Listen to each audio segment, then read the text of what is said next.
আমাদের জনপদের যে শিক্ষা ব্যবস্থা সেগুলো নিজের ক্ষেত্রে কথা বলা হয়েছে। আমি চাই আগামীতে যে সুযোগ পাই আমাদের এই যে জাতীয় কর্মকাণ্ডগুলো আছে সেগুলোর যেন সুফল এই জনপদের প্রত্যেকটা মানুষ ভোগ করতে পারে, সেজন্য আমি আন্তরিকভাবে কাজ করব।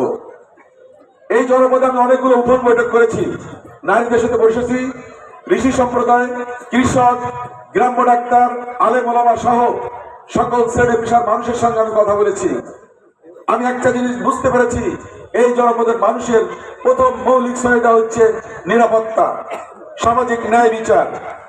এই দুটো জিনিসের প্রতি তাদের আগ্রহ আছে। বিশেষ করে হিন্দু সম্প্রদায়ের বা খ্রিস্টান সম্প্রদায় তারা এখানে বসবাস করে, তারা চায় নিরাপত্তা নিয়ে শান্তিতে বসবাস করতে। আমি দায়িত্ব নিয়ে বলছি, আমাদের প্রিয় নেতা তারেক রহমানের প্রতিনিধি হিসেবে বলছি, এই জনপদে কেউ বিশৃঙ্খলা করতে ছাড় দেওয়া হবে না। প্রত্যেকটা মানুষ নিরাপদে এই জনপদে বসবাস করবে। গেট দখল, চাঁদাবাজি, সন্ত্রাস, মাদক কারবারি এগুলোর বিরুদ্ধে আমরা সর্বাত্মক জিহাদ ঘোষণা করব। কাউকে আমরা ছাড় দিব না।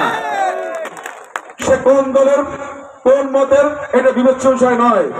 যদি কেউ অন্যায় করে তাহলে সে অন্যায়কারী, তাকে সেভাবে বিচার করা হবে।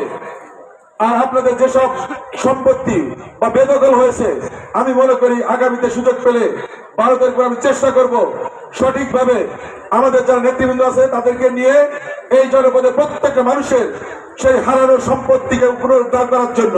এই ব্যাপারে কোনো ছাড় নাই।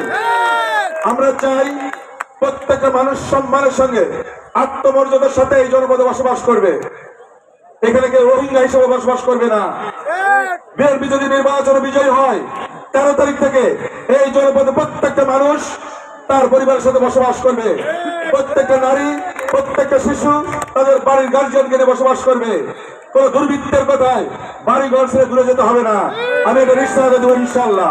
সুতরাং এই মানুষের যে প্রত্যাশা, তাদের যে আকাঙ্ক্ষা, তারা পরিবারের সঙ্গে থাকতে চায়, তারা শুধুমাত্র দলীয় কারণে তারা যেন কোনো সমস্যার সম্মুখীন না হয় সেই নিশ্চয়তা ইনশাআল্লাহ আমি দেব।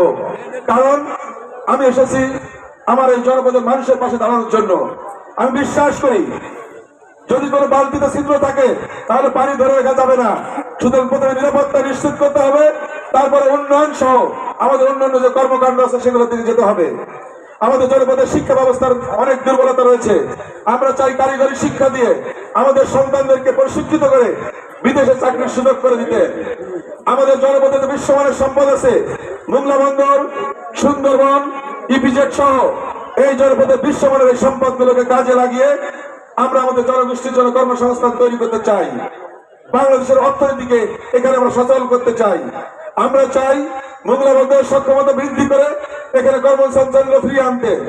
আমরা চাই ইপিজেডের ইনভেস্টমেন্ট বাড়িয়ে এখানে মানুষের কাজের সুযোগ করে দিতে। প্রতিটি ক্ষেত্রে আমরা চাইবো এই জনপদের সাধারণ মানুষ যেন সেখানে চাকরির সুযোগ পায়।